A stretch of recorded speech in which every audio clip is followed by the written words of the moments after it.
Supreme court ने आम इंतखाबात में ताखीर करने के तमाम दरवाजे बंद कर दिए। इंतखाबी शेड्यूल जारी होने के बाद हल्का बंदियों पर एतराज नहीं उठाया जा सकता। जो इख्तियार कानून ने इलेक्शन कमीशन को दिया उसे हाई कोर्ट कैसे इस्तेमाल कर सकती है सुप्रीम कोर्ट? मुझे समझ नहीं आती, सारे क्यों चाहते हैं इलेक्शन लंबा हो। इलेक्शन होने दें। कायम मकाम चीफ जस्टिस सरदार तारिक मसूद, जब इलेक्शन शेड्यूल जारी हो जाए तो सब कुछ रुक जाता है। इलेक्शन कमीशन का सबसे बड़ा इम्तिहान है कि 8 फरवरी के इंतखाबात शफाफ हों। जस्टिस अतर मिनल्ला के रिमार्क्स, इलेक्शन प्रोग्राम जारी होने के बाद हल्का बंदियों से मुतालिक तमाम मुकदमाबाजी गैर मौसर हो चुकी। हमें इस हवाले से लकीर खींच कर हद मुकर्रर करनी है। जस्टिस मंसूर अली शाह, जस्टिस सरदार तारिक मसूद की सरबराही में 3 रुकनी बेंच ने कोयटा की 2 सूबाई नशिस्तों पर हल्का बंदियों के खिलाफ अपील पर फैसला दिया।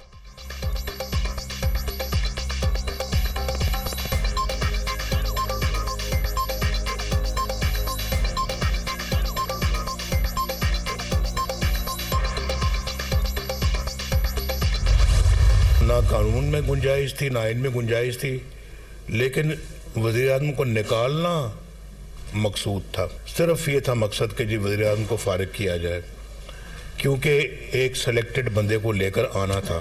तो उस वक्त 2017 में पाकिस्तान खुशहाल था, बिजली भी आ रही थी, लोड शेडिंग भी ख़त्म हो चुकी थी। मुझे क्यों सजा दी? नवाज शरीफ ने फिर हिसाब मांग लिया। आइन और कानून पर चलने वालों को रास्ते से हटा दिया जाता है। आइन से हटाने वालों के खिलाफ इलेक्शन लिया तो हमारे खिलाफ ही एक्शन होगा। इतने साल हुकूमत नहीं की जितने साल जेल में गुजारे। एक सिलेक्टेड को लाने के लिए वज़ीर आज़म को फारिग किया गया। वहम में भी नहीं था कि बेटे से तनख्वाह ना लेने पर ना अहल कर दिया जाऊंगा। हम ना इंसाफियों को भूल जाते हैं। अपने साथ इतने मुखलिस नहीं जितने हमें होना चाहिए। ये भी किसी को पूछना चाहिए था कि सुबह का वज़ीर आज़म रात को कैसे हाईजैकर बन गया। RTS बंद करके जो हुकूमत लाई गई वो एक मोटरवे भी ना बना सकी। सिंध में कोयले को निकाल कर प्लांट लगाए। मेरे तमाम साथियों पर झूठे मुकदमात बनाए गए। कायद नून लीग नवाज शरीफ का पार्लिमानी बोर्ड के इजलास से खिताब।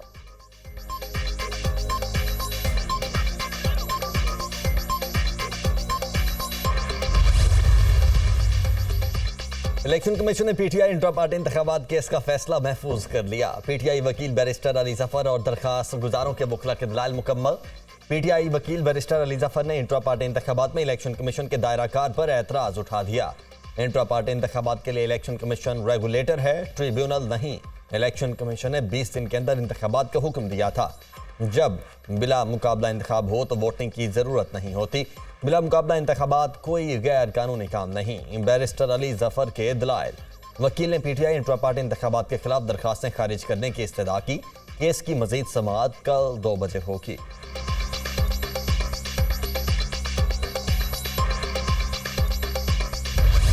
हमारा इंट्रा पार्टीज इलेक्शन जो है ये मोर देन 1 साल इलेक्शन कमीशन में पेंड पड़ा रहा। अगर हमारे कैंडिडेट्स अपने नॉमिनेशन फॉर्म पे लिखते हैं कि मैं PTI से बिलोंग करता हूं और तब तक आप हमारे सर्टिफिकेट का इजरा नहीं करते, तो एक बहुत बड़ा रिस्क होगा कि हमारे कैंडिडेट फिर एज इंडिपेंडेंट कैंडिडेट के तौर पे आप मानेंगे, जिससे न सिर्फ मुल्क बल्कि जमहूरियत का नुकसान होगा। इलेक्शन कमीशन हमारा सर्टिफिकेट जारी करे। चेयरमैन PTI का मुतालिबा। बैरिस्टर गौहर खान ने मीडिया से गुफ्तगू करते हुए कहा कि अगर सर्टिफिकेट का इजरा नहीं करते तो जमहूरियत का नुकसान होगा। इलेक्शन कमीशन का काम साफ और शफाफ इंतखाबात करवाना है। अकबर इस बाबर प्लांटेड शख्स है। इंट्रा पार्टी इलेक्शन हो जाएं तो इलेक्शन कमीशन का इख्तियार नहीं कि अमल दखल करे। 14 दरख्वास्त गुजारों में कोई भी PTI का मेंबर नहीं। इन 14 लोगों में से एक ने भी दरख्वास्त नहीं दी कि हम इलेक्शन लड़ना चाहते हैं। किसी को इलेक्शन पर एतराज है तो उसे साबित करना होगा कि वो पार्टी का मेंबर है। कानून कहता है हर पार्टी ने इंट्रा पार्टी इलेक्शन खुद कराने हैं। बैरिस्टर अली जफर की मीडिया टॉक।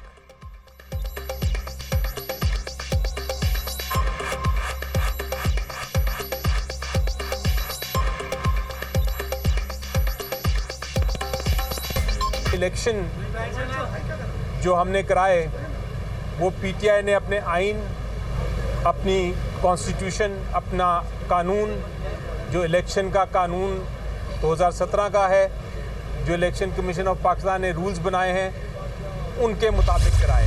मुकम्मल फ्रॉड, एक मुकम्मल नाटक हुआ है और पाकिस्तान तहरीक इंसाफ के जो लाखों मेंबर्स हैं उनका बुनियादी आइनी हक, उनका बुनियादी कानूनी हक इलेक्शन एक्ट 2017 के मुताबिक और उनका पीटीआई के अपने आइन के मुताबिक वो बुनियादी हक सल्ब किया गया कि वो इलेक्शन में हिस्सा ले सके और अपनी स्वाबदीद पे पार्टी की क़यादत का इंतखाब कर सके।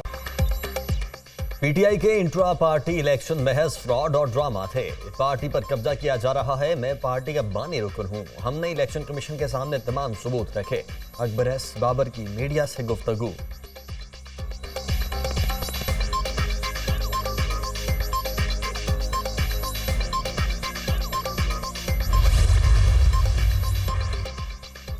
गैर शरई निकाह केस की समाअत भी अडयाला जेल में होगी। सुप्रिंटेंडेंट अडयाला जेल ने बानी पीटीआई को अदालत में पेश करने से माजरत कर ली। सिक्योरिटी वजूहात के बायस बानी पीटीआई को पेश नहीं किया जा सकता। सुप्रिंटेंडेंट अडयाला जेल की जानिब से रिपोर्ट अदालत में जमा। सेशन कोर्ट ने बानी पीटीआई और बुशरा बीबी के गैर शरई निकाह केस की समाअत 22 दिसंबर तक मुलतवी कर दी।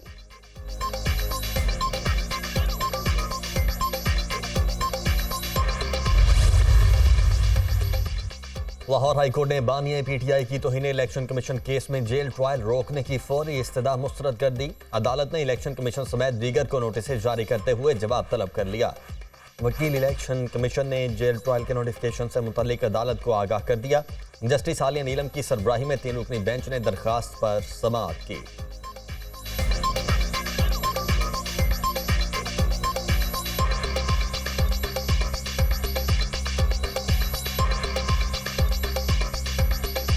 हमारी पिटीशन इलेक्शन में ताखीर के लिए नहीं थी। लेवल प्लेइंग फील्ड चाहते हैं। हमारा मकसद है इलेक्शन साफ और शफाफ हो। जमहूरियत को जिन्होंने डिरेल किया पहले उनको पकड़ें। तर्जुमान बानी पीटीआई बैरिस्टर उमैर न्यासी की अडयाला जेल के बाहर मीडिया से गुफ्तगू। कहा कि सुप्रीम कोर्ट का तौहीन अदालत का नोटिस अभी तक नहीं मिला।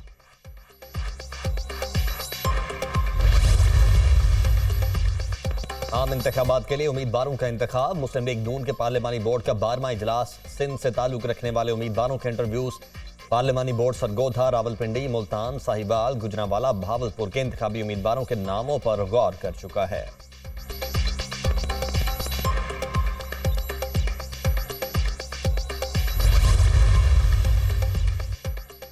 नवाज शरीफ वजीर आजम बनेंगे तो लुडियां डालूंगा। शहबाज शरीफ का भी अहम रोल होगा। नवाज शरीफ ने मामला अल्लाह पर छोड़ा। अल्लाह ने इंसाफ दिला दिया। आसिफ जरदारी समेत तमाम सियासी लोगों से ताल्लुकात हैं और रहेंगे। मुस्लिम लीग नून के सीनियर रहनुमा अयाज सादी की सहाफियों से गुफ्तगू। इंतखाबात के लिए ग्रैंड बैठक का इंदिया।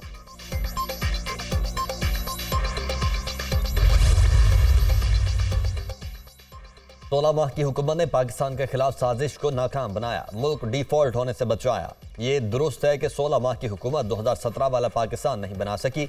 हुकूमत की नाकामी की बड़ी वजह यह थी कि नवाज शरीफ क़यादत नहीं कर रहे थे। 2017 के बाद आलमी कुव्वतें पाकिस्तान में इस्तेहकाम नहीं देखना चाहती थीं। रहनुमा नून लीग जावेद लतीफ़ की मीडिया से गुफ्तगू।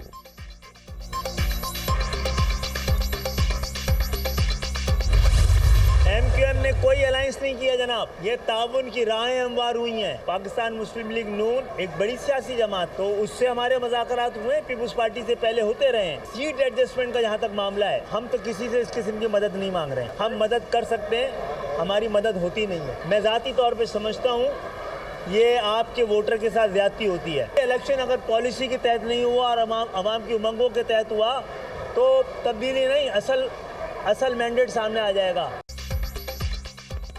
MQM ने किसी से सियासी इत्तेहाद नहीं किया। ताउन की राहें हमवार हुई हैं। नून लीग से मुज़ाकरात हुए हैं। सीट एडजस्टमेंट से मुतालिक मामला चल रहे हैं। हम किसी से मदद नहीं मांग रहे, हम मदद करते हैं। सीट एडजस्टमेंट वोटर्स के साथ ज्यादती होती है। अवामी उमंगों के मुताबिक इलेक्शन हुए तो असल मैंडेट सामने आएगा। रहनुमा MQM खालिद मकबूल सिद्दीकी की मीडिया टॉक।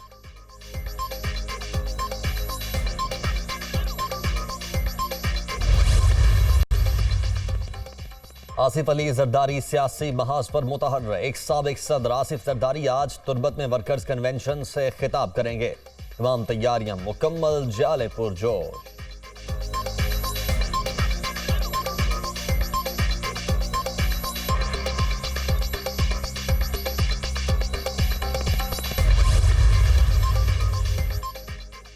जैसी भी सूरत हाल है, इलेक्शन कमीशन को हिम्मत से आगे बढ़ना होगा। पूरा मुल्क इलेक्शन कमीशन के साथ है। पीपल्स पार्टी वाहिद पार्टी है जिसने इलेक्शन कराने का मुतालिबा किया। हम कभी इलेक्शन से पीछे नहीं हटे। हमें कहा गया कि पंजाब आपके लिए नो गो एरिया है। पीपल्स पार्टी के रहनुमा आजिज सामरा की प्रेस कॉन्फ्रेंस।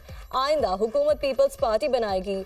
हम सिर्फ लेवल प्लेइंग फील्ड मांग रहे हैं। जमहूरियत हमारी मंजिल और मकसद है। रहनुमा पीपल्स पार्टी शाज़िया मरी की मीडिया टॉक।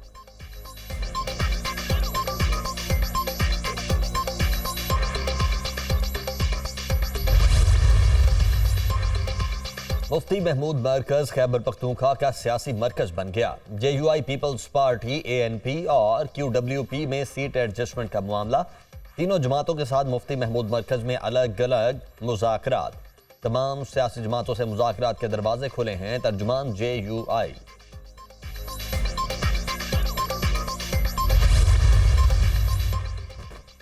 8 फरवरी के इंतखाबात। इलेक्शन कमीशन ने मुल्क भर में वोटर्स का डाटा जारी कर दिया। मुल्क में वोटर्स की तादाद 12,85,85,760 हो गई। मुल्क भर में मर्द वोटर्स की तादाद 6,92,63,704 है। ख़वातीन वोटर्स की तादाद 5,93,22,056 है। जबकि मुल्क में रजिस्टर्ड वोटर्स में 53.87% मर्द जबकि 40.13 ख़वातीन वोटर्स हैं। इलेक्शन कमीशन ने अदाद शुमार जारी कर दिए। लाहौर हाई कोर्ट का शेर अफजल मरवत को रिहा करने का हुक्म। शेर अफजल मरवत की नजरबंदी के खिलाफ केस की समाअत। जस्टिस शहराम सरवर ने शेर अफजल मरवत की रिहाई का हुक्म दिया। पुलिस ने 3 MPO के तहत शेर अफजल मरवत को कुछ रोज कबल गिरफ्तार किया था।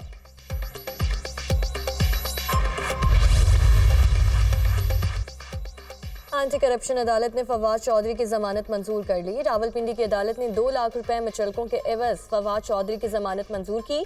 फवाद चौधरी पर 35 लाख रुपए के खुर्दबुर्द का मुकदमा दर्ज था। फवाद चौधरी के खिलाफ तौहीन इलेक्शन कमीशन की जेल में कार्रवाई के खिलाफ दरख्वास्त। अदालत की फवाद चौधरी को Lahore high court Rawalpindi bench से रुजू करने की हिदायत।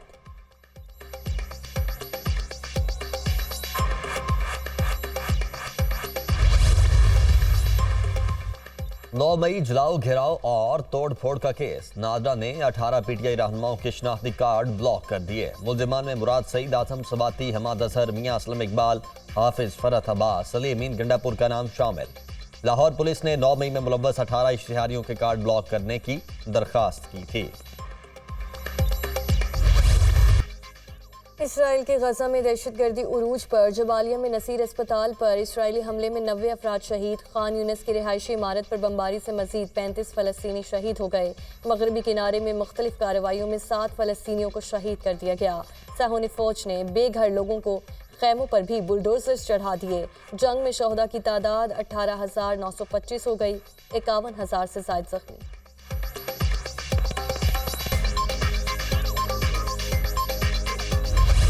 गजा में नई जंगबंदी की आलमी कोशिशें जारी। इसराइली जारहियत गजा में जंगबंदी की कोशिशों में रुकावट बन गई। कतरी वजीर आजम की नॉर्वे में इसराइली खुफिया एजेंसी के चीफ से मुलाकात। ओस्लो में इसराइली ओहदेदार डेविड बार्निया और कतरी वजीर आजम मोहम्मद बिन अब्दुर्रहमान के दरमियान अहम बातचीत। कतर की जानिब से मोसाद चीफ को नई जंगबंदी मुआहदे के तहत यरगुमालियों की रिहाई की यकीन दहानी। इसराइल से हमले बंद करने का मुतालबा।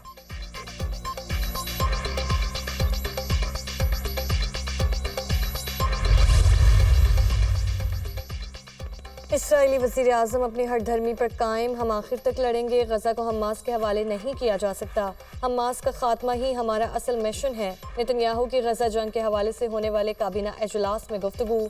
जंगी जुनून के शिकार वज़ीर आज़म से अपोजिशन लीडर ने मुस्ताफ़ी होने का मुतालबा कर दिया। आप अवाम का एतबार खो चुके, ओहदे पर रहने का कोई जवाब नहीं। इसराइली अपोजिशन लीडर यार लैपिड की तनकीद।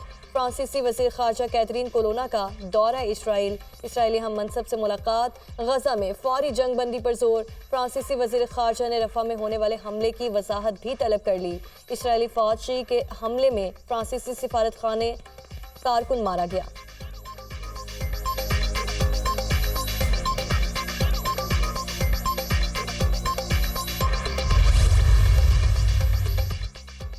मसीहियों के रूहानी पेशवा पोप फ्रांसिस ने इसराइली फौज के हमलों को दहशतगर्दी करार दे दिया। गजा से मुसलसल संगीन और दर्दनाक खबरें आ रही हैं। निहत्ते शहरियों को बमों और गोलियों का निशाना बनाया जा रहा है। इसराइली फौज मुकद्दस मकामात को भी निशाना बना रही है। खुदा जंग से रोकता है, हमें अमन की तरफ बढ़ना होगा। पोप फ्रांसिस का खिताब।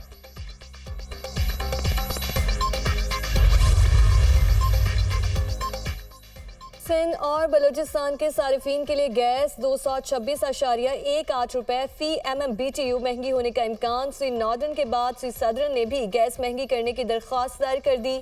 सुई सदर्न ने गैस की कीमत में 226.18 रुपए फी MMBTU मजीद इजाफा मांग लिया। सुई सदर्न की गैस की मौजूदा औसत कीमत 1470 रुपए 21 पैसे है।